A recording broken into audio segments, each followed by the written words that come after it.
ಬೆಳ್ತಂಗಡಿ ತಾಲೂಕಿನ ಇತಿಹಾಸ ಪ್ರಸಿದ್ಧ ಗಡಾಯಿಕಲ್ಲಿಗೆ ಚಾರಣಕ್ಕೆಂದು ತೆರಳಿದ್ದ ಯುವಕನೋರ್ವ ಗಡಾಯಿಕಲ್ನ ಮೇಲೆಯೇ ಕಾಲಿಗೆ ಗಾಯಗೊಂಡು ಕೆಳಗಿಳಿಯಲಾರದೆ ಸಿಲುಕಿಕೊಂಡ ಘಟನೆ ಸಂಭವಿಸಿದೆ.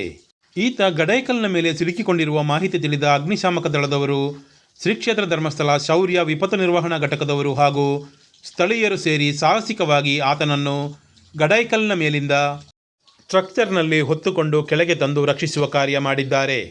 ಬೆಳ್ತಂಗಡಿ ತಾಲೂಕಿನ ತಣ್ಣೀರು ಪಂಥ ನಿವಾಸಿಯಾಗಿರುವ ಮೊಹಮ್ಮದ್ ಶರೀಫ್ ಎಂಬಾತನೇ ಗಡಾಯಿಕಲ್ನ ಮೇಲೆ ಸಿಲುಕಿಕೊಂಡ ಚಾರಣಿಗ. ಇಬ್ಬರು ಮಹಿಳೆಯರು ಹಾಗೂ ಇಬ್ಬರು ಪುರುಷರು ಚಾರಣಕ್ಕೆಂದು ಗಡಾಯಿಕಲ್ಲಿಗೆ ಗುರುವಾರ ಬೆಳಗ್ಗೆ ಬಂದಿದ್ದರು. ಗಡಾಯಿಕಲ್ನ ಮೇಲೆ ತಲುಪಿದ ಬಳಿಕ ಮೊಹಮ್ಮದ್ ಶರೀಫ್ ಗಾಯಗೊಂಡಿದ್ದಾನೆ. ಇವರು ಈ ಬಗ್ಗೆ 112 ಹೊಯ್ಸಳ ಪೊಲೀಸರಿಗೆ ಕರೆ ಮಾಡಿ ತಿಳಿಸಿದ್ದು, ಪೊಲೀಸರಿಂದ ಅಗ್ನಿಶಾಮಕ ದಳದವರಿಗೆ ಮಾಹಿತಿ ಬಂದು ರಕ್ಷಣಾ ಕಾರ್ಯಾಚರಣೆ ನಡೆದಿದೆ. ಸುಮಾರು 3 ಗಂಟೆಗಳ ಕಾಲ ನಿರಂತರವಾಗಿ ನಡೆದ ರಕ್ಷಣಾ ಕಾರ್ಯಾಚರಣೆಯ ಬಳಿಕ ಈತನನ್ನು ಯಾವುದೇ ತೊಂದರೆ ಇಲ್ಲದೆ ಗಡಾಯಿಕಲ್ನ ಮೇಲಿಂದ ಕೆಳತಂದಿದ್ದಾರೆ.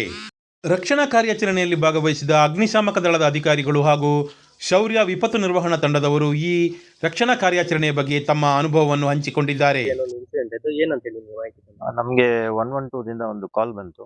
ಗಡಾಯಿಕಲ್ಲಲ್ಲಿ ಒಬ್ಬರು ಕಾಲ್ಗೆ ಫ್ರ್ಯಾಕ್ಚರ್ ಆಗಿ ಟಾಪಲ್ಲಿ ಅಲ್ಲೇ ಇದಾಗಿದ್ದಾರಂತ ಕಾಲ್ ಬಂತು. ನಾವು ಇಮಿಡಿಯೇಟ್ ಆಗಿ ನಮ್ಮ ವಾಟರ್ ಟೆಂಡರ್ ಜೊತೆಗೆ ನಮ್ಮ ಸಿಬ್ಬಂದಿ ಎಲ್ಲ ಸೇರಿ ಸ್ಟ್ರೆಚರನ್ನು ತಗೊಂಡು ಮತ್ತೆ ನಾವು ಶೌರ್ಯ ವಿಪತ್ತು ತಂಡದವ್ರಿಗೂ ಕೂಡ ಕಾಂಟ್ಯಾಕ್ಟ್ ಮಾಡಿದ್ವಿ. ಸೊ ಅವರ ಸಹಕಾರದೊಂದಿಗೆ ಮೇಲೆ ಹೋಗಿ ಅವರನ್ನು ಸ್ಟ್ರೆಚರಲ್ಲಿ ಸ್ಥಳೀಯರ ಸಹಕಾರದೊಂದಿಗೆ ಅವರನ್ನು ಸೇಫಾಗಿ ಕೆಳಗಡೆ ಕರ್ಕೊಂಡ್ಬಂದು ಆಂಬ್ಯುಲೆನ್ಸಲ್ಲಿ ಶಿಫ್ಟ್ ಮಾಡಿ ಅವ್ರನ್ನ ಹಾಸ್ಪಿಟ್ಲಿಗೆ ಅಡ್ಮಿಟ್ ಮಾಡಿದ್ವಿ. ಏನು ಇನ್ಸಿಡೆಂಟ್ ಆಗಿದೆ ಎಕ್ಸೈಟ್ ಆಗಿ ಎಲ್ಲಿ ಅವರು ಏನು ಅವರು ಕಲ್ಲೇರವರಂತೆ, ಮೊಹಮ್ಮದ್ ಶರೀಫ್ ಅಂತ, ಏಜ್ ಒಂದು 30 ವರ್ಷ. ಅವರು ಟ್ರೆಕ್ಕಿಂಗ್ ಅಂತ ಬಂದಿದ್ದರು. ಟೋಟಲ್ ಆಗಿ 4 ಜನ ಬಂದಿದ್ರು. ಅವರು 2 ಹೆಣ್ಮಕ್ಳು ಹಾಗೆ 2 ಗಂಡು ಮಕ್ಕಳು.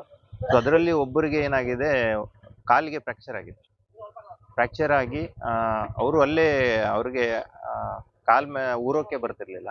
ಸೊ ಹಂಗಾಗಿ ಅವರು ನಮಗೆ ಕಾಲ್ ಕೊಟ್ಟಿದ್ರು. ಸೊ ನಾವು ಅವ್ರಿಗೆ ಬಂದು ಅವರನ್ನು ಸೇಫಾಗಿ ರೆಸ್ಕ್ಯೂ ಮಾಡ್ಕೊಂಡು ಕೆಳಗಡೆ ಬಂದು ಆಂಬ್ಯುಲೆನ್ಸ್ಗೆ ಅವರನ್ನು ಶಿಫ್ಟ್ ಮಾಡಿದ್ವಿ. ಕಿಲೋಮೀಟರ್ ಜರ್ನಿ ಮಾಡಿದ್ರು? ಆಲ್ಮೋಸ್ಟ್ ನಮಗೆ 1 ಗಂಟೆಗೆ ಬಂದಿದೆ, ಈಗ 4 ಗಂಟೆ ಆಗಿದೆ.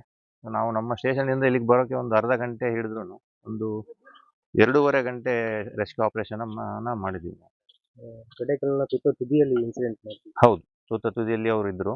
ಅಲ್ಲಿಂದ ನಾವು ಸ್ಟ್ರೆಚರಲ್ಲಿ ಲೋಕಲ್ ಅವರ ಸಹಾಯದಿಂದ ಮತ್ತೆ ಶೌರ್ಯ ಟೀಮ್ ಅವರ ಸಹಾಯದೊಂದಿಗೆ ನಾವು ಅವರನ್ನು ಸೇಫ್ ಆಗಿ ತೊಗೊಂಡ್ಬಂದಿದ್ವಿ ಕೆಳಗಡೆ. ನಿಮ್ಮ ಹೆಸರು? ನನ್ನ ಹೆಸರು ವೆಂಕಟೇಶ್ ಅಂತ, ಫೈರ್ ಆಫೀಸರ್, ಬೆಳ್ತಂಗಡಿ ತಾಲೂಕು. ಒಂದು ಮಾಹಿತಿ ಬರ್ತದೆ, ಈಗ ಗಡಾಯಿಕಲ್ಲಲ್ಲಿ ಒಬ್ಬರು ಸಿಕ್ಕೊಂಡಿದ್ದಾರೆ ಅಂತ. ಏನು ಮಾಹಿತಿ ಬಂದು ನೀವು ಎಷ್ಟು ಗಂಟೆಗೆ ಬಂದಿದ್ದು? ಏನು ಕಾರ್ಯಾಚರಣೆ ಮಾಡಿದ್ರಿ? ನಮಗೆ ಅಗ್ನಿಶಾಮಕ ದಳದ ವೆಂಕಟೇಶ್ ಸರ್ ಅವರು ಫೋನ್ ಮಾಡ್ತಾರೆ. ನಮಗೆ ತಾಲೂಕಿನಲ್ಲಿ ನಮ್ಮ ಶೌರ್ಯದ ವಾಟ್ಸಪ್ ಗ್ರೂಪ್ ಇದೆ. ತಕ್ಷಣ ಈ ಗ್ರೂಪ್ನಲ್ಲಿ ನಮ್ಮ ಶೌರ್ಯ ಮಾಸ್ಟರ್ ಅವಿನಾಶ್ ಬಿಡೆ ಅವರು ಮೆಸೇಜ್ ಪಾಸ್ ಮಾಡ್ತಾರೆ. ಅದನ್ನು ನೋಡಿ ಸ್ಪಂದಿಸಿದಂಥ ತುರ್ತು ವಿಪತ್ತು ನಿರ್ವಹಣಾ ಘಟಕದ ನಮ್ಮೆಲ್ಲ ಸದಸ್ಯರು ಕೂಡ ನಾವು ಸ್ಥಳಕ್ಕೆ ಆಗಮಿಸ್ತೇವೆ. ಸುಮಾರು 1500 ಸ್ಟೆಪ್ಸ್ ಇದೆ ಪೀಕ್ ತುದಿಗೆ. ಅಲ್ಲಿಂದ ಇವರನ್ನು ಸ್ಥಳೀಯ ಯುವಕರ ಸಹಕಾರ ನಮಗೆ ಇಲ್ಲಿ ಮುಖ್ಯವಾಗಿದೆ ಮತ್ತು ನಮ್ಮ ಇಲ್ಲಿ ಅರಣ್ಯ ಇಲಾಖಾ ಸಿಬ್ಬಂದಿಗಳು ಕೂಡ ನಮ್ಮ ಜೊತೆ ಕೈ ಜೋಡಿಸಿದ್ದಾರೆ.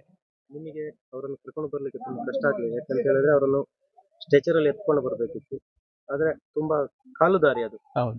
ಯಾವ ರೀತಿ ಕರ್ಕೊಂಡು ಬಂದ್ರಂತೆ ಸೇಫ್ ಆಗಿ ಅಂತ? ನಮಗೆ ಇದರಲ್ಲಿ ಆಪದ ಮಿತ್ರ ಟ್ರೈನಿಂಗ್ ತರಬೇತಿ ಆಗಿದೆ ಜಿಲ್ಲಾ ಮಟ್ಟದಲ್ಲಿ. ಇದರ ತರಬೇತಿಯ ಸದುಪಯೋಗವನ್ನು ಪಡೆದುಕೊಂಡು ನಾವು ಇಂತಹ ಸಂದರ್ಭದಲ್ಲಿ ಹೇಗೆ ಕಾರ್ಯಾಚರಿಸಬೇಕು ಅನ್ನುವಂಥ ತರಬೇತಿ ನಮ್ಗೆ ಆಗಿದೆ. ಇದರ ಸದುಪಯೋಗವನ್ನು ಪಡೆದುಕೊಂಡಿದ್ದೇವೆ ನಾವು. ನಿಮ್ಮ ಹೆಸರು? ನನ್ನ ಹೆಸರು ರಮೇಶ್ ಬಿ ಅಂತ.